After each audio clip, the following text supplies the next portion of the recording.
When Uhuru Kenyatta left State House in September 2022, many thought he was done with political battlefield. He had served 2 terms, faced intense political pressure, and endured a bruising campaign where his chosen successor Raila Odinga lost to William Ruto. For months, Uhuru kept a low profile, making rare appearances, mostly at international events and occasionally popping up in Jubilee Party affairs. It seemed like he was retreating into the role of an elder statesman. But in Kenyan politics, silence is rarely just silence. Behind the scenes, Uhuru still held influence, especially in Mount Kenya. His political machinery, the networks built over decades, and his loyalists in Jubilee all still existed. They were just idle. Enter Dr. Fred Matiang'I, once Uhuru's trusted Interior Cabinet Secretary. Matiang'I was more than just a minister. He was the face of discipline and order in government. Under Uhuru, he handled security, education, and coordination of government projects with an iron fist. By 2023, whispers started circulating that Jubilee might front Matiang'I as their 2027 presidential candidate. Jubilee's Secretary General Jeremiah Kioni even publicly declared that Matiang'I had the party's backing. For Matiang'i's supporters, this made perfect sense. He was loyal to Uhuru, had a reputation for toughness, and could appeal to both Mount Kenya and parts of Western Kenya. But politics, as they say, is about timing and about strategy.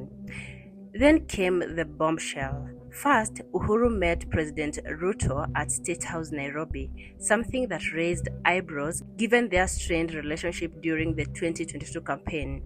Days later, Uhuru chaired a Jubilee National Executive Committee meeting in Nairobi. Shortly after, reports began circulating. Uhuru Kenyatta was planning to support Raila Odinga in 2027. Yes, Raila Odinga, the same man he had backed in 2022, but also the same leader whose loss to Ruto had left opposition fractured.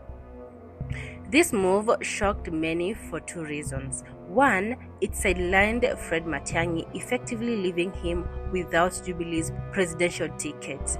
Two, it reignited old political alliances, but in a very different context. The opposition coalition, Azimio la Umoja, was already a house with many rooms, each with its own ambitions. Raila Odinga remained the face of the movement, but leaders like Kalonzo Musyoka, Martha Karua, and others were positioning themselves for a potential post-Raila era. Uhuru's declaration, or at least his rumored plan, to back Raila disrupted that quiet jostling. Some opposition leaders welcomed it, seeing Uhuru's Mount Kenya influences as an asset. Others say it is a roadblock to fresh leadership in 2027. The result is confusion, mistrust, and whispered conversations in political backrooms. Let's strip away the drama and look at the strategy. Uhuru backing Raila could mean that he wants to ensure William Ruto doesn't get a second chance. And also, he believes Raila is still the strongest opposition candidate to challenge Ruto. Thirdly, he believes that he wants to maintain his political relevance and protect his legacy projects. But here's the kicker. This alliance might not be just about Raila winning. It could be about shaping the government, influencing policy, and securing Mount Kenya's interest in the next administration. President William Ruto's camp will certainly not ignore this. Expect counter moves, more visits to Mount Kenya, more development promises, and perhaps new alliances. Raila's camp will welcome the boost, but also keep one eye on internal unity.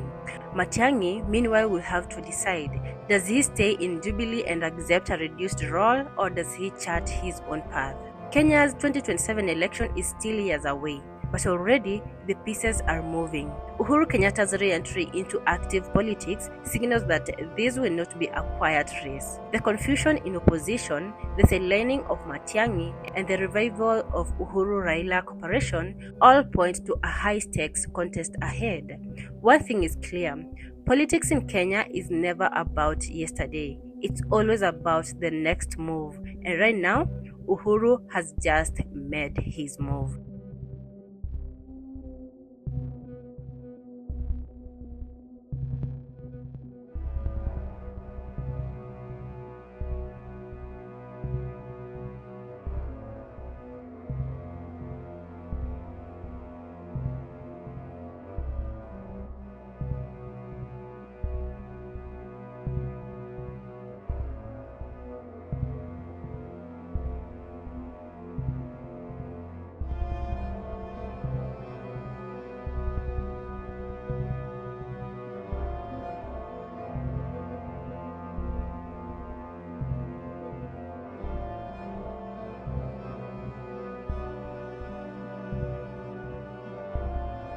And those of you who are not here, who are watching wherever you are, those who are at home,